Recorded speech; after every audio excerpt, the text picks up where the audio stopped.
स्वागत है आप सभी का मेरे YouTube चैनल एजुकेशनल सॉल्यूशन में।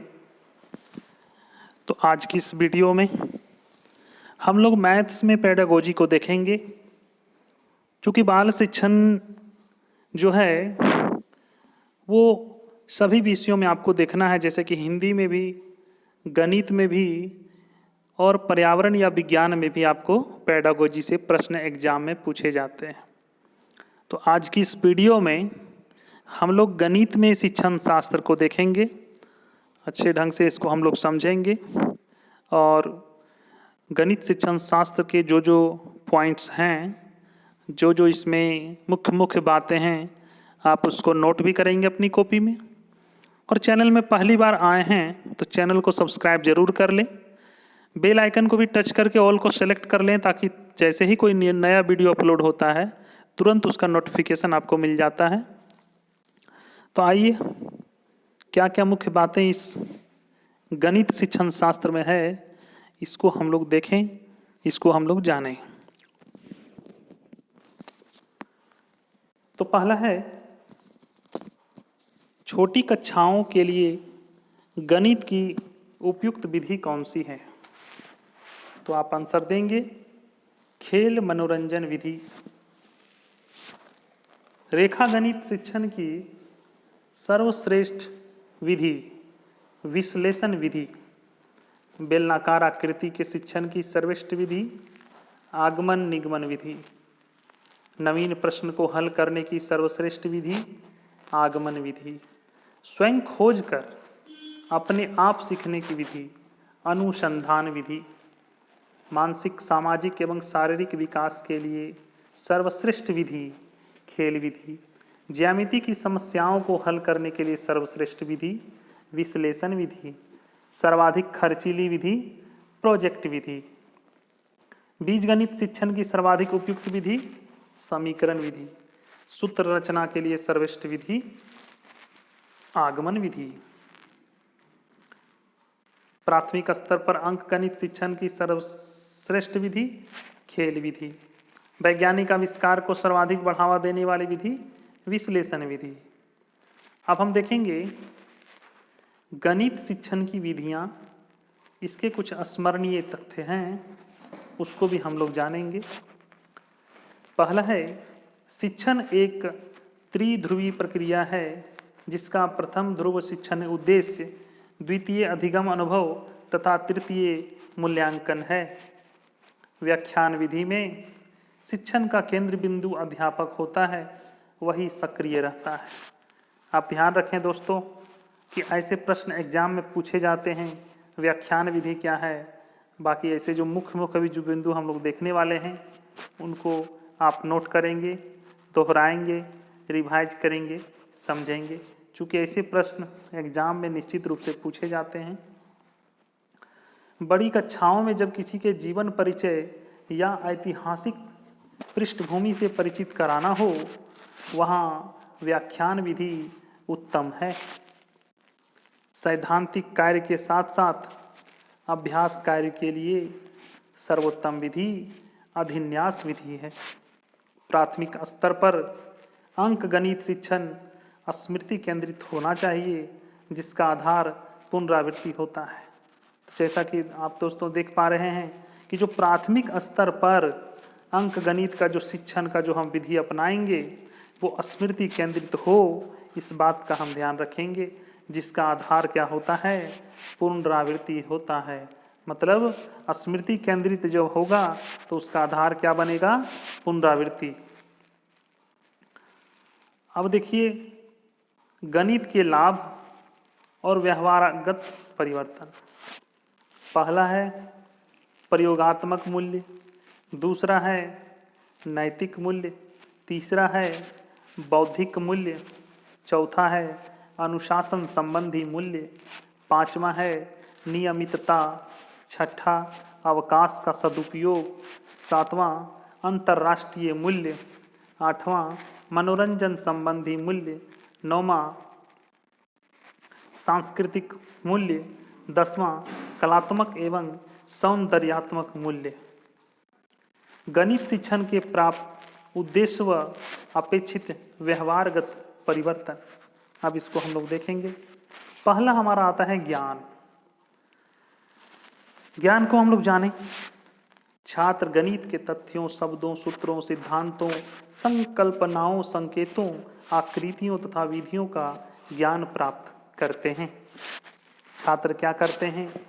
गणित के तथ्यों को जानना चाहते हैं, उनमें जो आए शब्द हैं उनको जानते हैं, कौन कौन से सूत्र हैं, क्या सिद्धांत हैं, कौन कौन सी संकल्पनाएं हैं, क्या संकेत और आकृतियां हैं, और कौन कौन सी विधियों का ज्ञान है, उसमें इसे प्राप्त किया जाता है।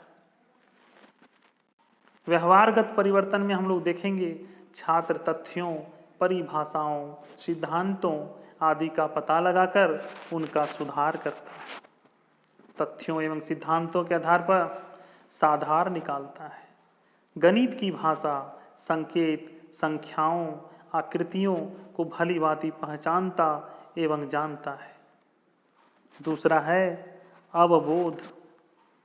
संख्याओं, संकेतों, नियमों, परिभाषाओं आदि में अंतर तथा तुलना करना, तथ्यों तथा आकृतियों का वर्गीकरण करना सीखते हैं। तीसरा है कुशलता।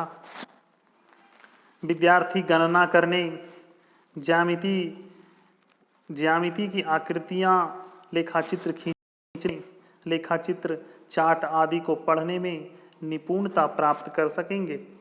छात्र गणितीय गणनाओं को सरलता व शीघ्रता से कर सकेंगे।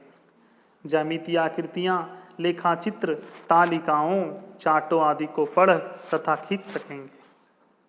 चौथा है ज्ञानोपयोग। आप इसे बच्चों देखेंगे ध्यान से, आप इसे जानेंगे, और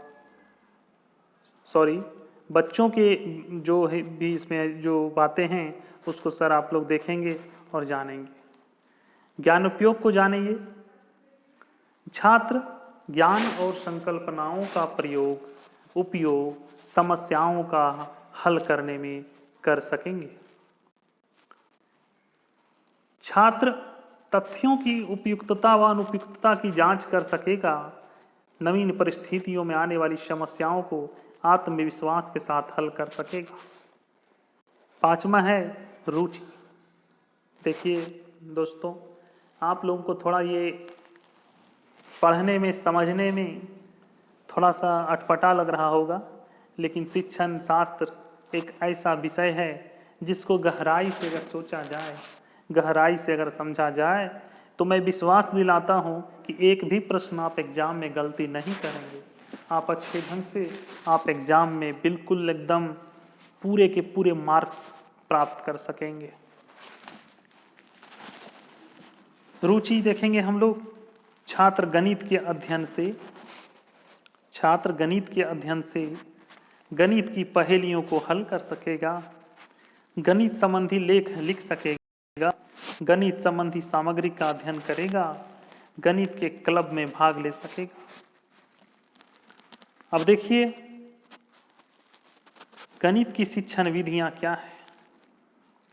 उसके पहले हम लोग जानेंगे, क्या आप जानते हैं गणित सभी विज्ञानों का प्रवेश द्वार एवं कुंजी है। यह कथन बैकन का है। ऐसे प्रश्न एग्जाम में पूछे, इसलिए इसको आप जरूर से जरूर देख लीजिए कि गणित सभी विज्ञानों का प्रवेश द्वार एवं कुंजी है। यह कथन बैकन का है। गणित संस्कृति का दर्पण है, यह कथन हॉगबैन का है। तार्किक चिंतन के लिए गणित एक शक्तिशाली साधन है, यह बर्नार्ड शॉ का कथन है। गणित क्या है? यह उस मानव चिंतन का प्रतिफल है जो अनुभवों से स्वतंत्र तथा सत्य के अनुरूप है। यह कथन आइंस्टीन का है। गणित एक विज्ञान है जिसकी सहायता से आवश्यक निष्कर्ष निकाले जाते हैं। यह कथन पियर्स का है। अब देखेंगे हम लोग गणित की शिक्षण विधियां।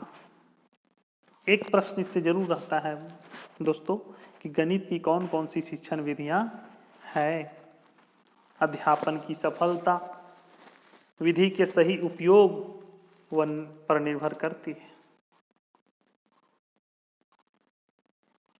और इस संदर्भ में विद्यार्थियों की उस विषय की पृष्ठभूमि विषय सामग्री की आवश्यकताएं तथा विद्यार्थियों में अपेक्षित परिवर्तनों की रूपरेखा आदि का स्पष्ट ज्ञान होना आवश्यक है।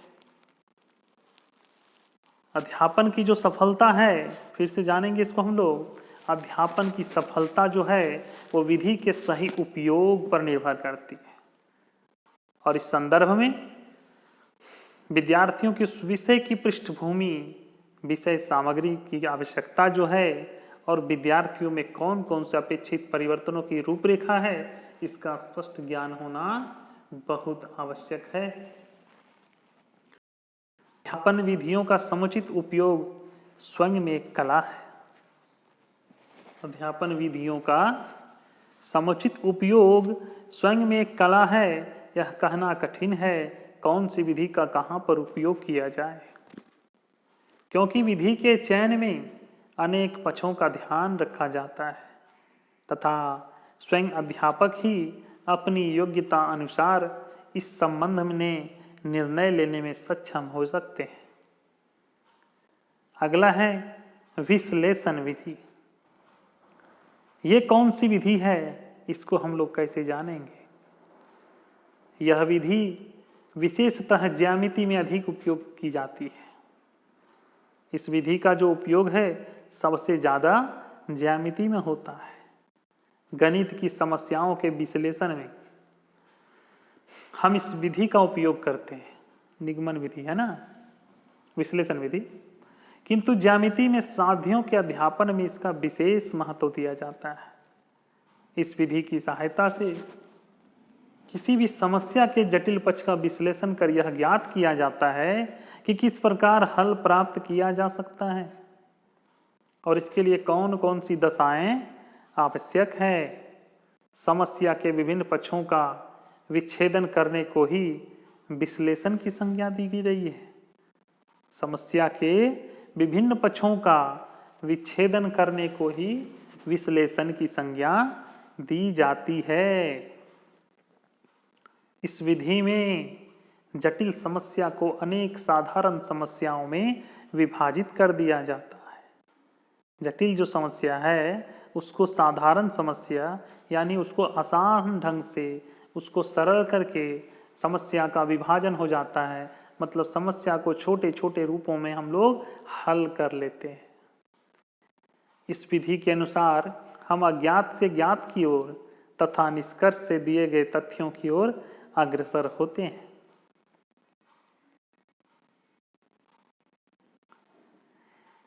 यदि हमें यह ज्ञात है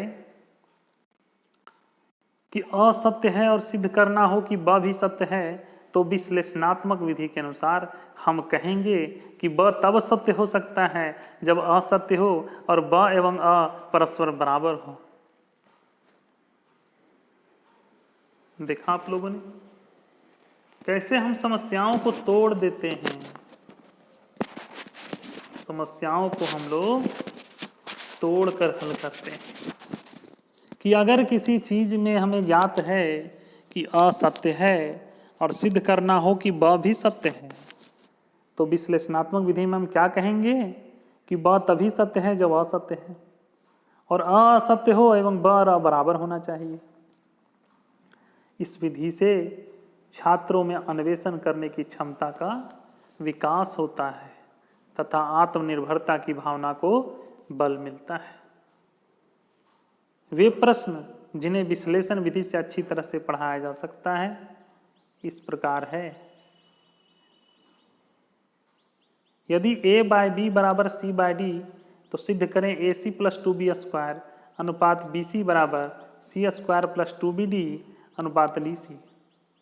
सिद्ध करो कि किसी त्रिभुज के तीनों कोणों का योग दो समकोणों के बराबर होता है। या तो सिद्ध करो कि समांतर चतुर्भुज के सम्मुख कोण बराबर होते हैं। या तो किसी त्रिभुज की दो भुजाओं के मध्य बिंदुओं को मिलाने वाली रेखा तीसरी रेखा के समांतर और उसकी आधी होती है। या तो पांचवा है कि किसी बाह्य बिंदु से किसी दी हुई रेखा पर खींची गई रेखा खंडों में से लंब सबसे छोटा होता है। आगे देखिए, विश्लेषणात्मक विधि यह प्रदर्शित करती है कि साध्य में रचना का कोई पद या उत्पत्ति में कोई तर्क क्यों आवश्यक है। कहने का मतलब है दोस्तों कि विश्लेषणात्मक विधि यह प्रदर्शित करती है कि साध्य में, थ्योरिज्म में रचना का कोई पद या उत्पत्ति में कोई तर्क क्यों जरूरी है और किस प्रकार हमें यह निष्कर्ष ज्ञात करने में सहायक सिद्ध होगा।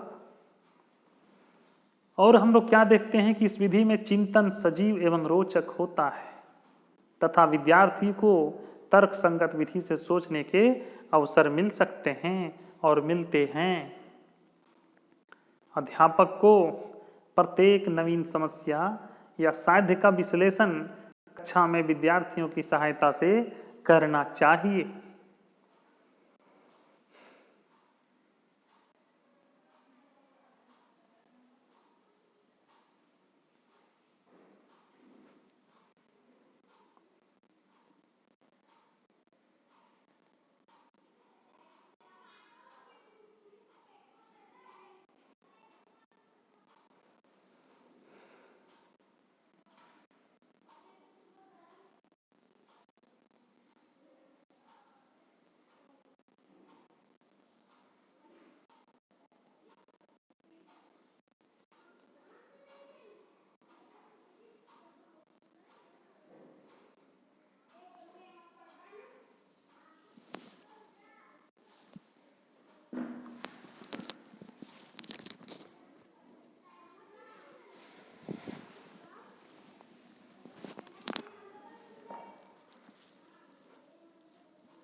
अब देखिए, विश्लेषणात्मक विधि की क्या क्या विशेषताएं होती है। किसी साध्य की उत्पत्ति की खोज तथा निर्णय की रचना विश्लेषणात्मक विधि से बोधगम्य होती है।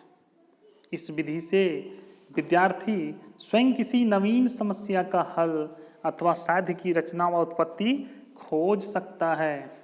इस विधि में हल या उत्पत्ति को रटने की कोई आवश्यकता नहीं होती है।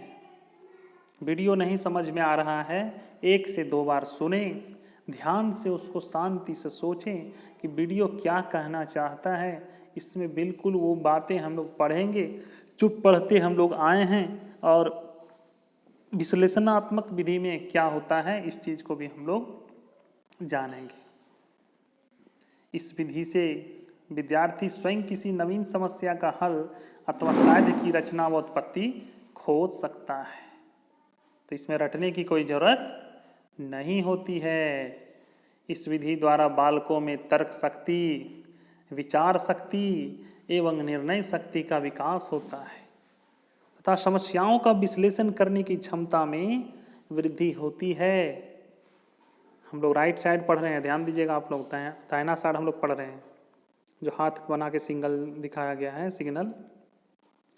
इसके द्वारा प्राप्त ज्ञान अस्थायी होता है तथा बालकों में खोज करने की प्रवृत्ति को प्रोत्साहन मिलता है। इसकी सीमाएं भी हम लोग देखेंगे। इस विधि से हल ज्ञात करने में अधिक समय लगता है क्योंकि तर्क करने की प्रक्रिया लंबी होती है। यह विधि छोटे बालकों के लिए अधिक उपयोगी होता है। नहीं, बिल्कुल नहीं होगा उपयोगी छोटे बालकों के लिए, क्योंकि छोटी उम्र के बालकों में अपेक्षित स्तर की तर्क शक्ति नहीं होती। छोटे बच्चे तर्क नहीं कर सकते, इसलिए इसमें विश्लेषणात्मक विधि में यह भी एक सीमाएं हैं कि छोटे बालकों में यह ज़्यादा उपयोगी नहीं होगी। आइए अब हम लोग देखें संश्लेषणात्मक विधि। तो इस वीडियो में हम लोग यहीं तक देखते हैं। आपका अगला जो वीडियो आने वाला है वो संश्लेषणात्मक विधि पर है। आप भी उस वीडियो में बने रहेंगे और इस मेरे वीडियो का इंतजार करेंगे कि संश्लेषणात्मक विधि क्या है। वीडियो पसंद आया तो लाइक कर दें, चैनल को सब्सक्राइब कर दें। पहली बार चैनल में आए हैं तो सब्सक्राइब करना ना भूलेंगे। ज़्यादा से ज़्यादा लोगों तक शेयर करेंगे ताकि ज़्यादा लोग इससे लाभान्वित हो सके। मेरे इसके चैप्टर के बाद संश्लेषणात्मक विधि के जानने के लिए मेरे अगले वीडियो को ज़रूर देखें।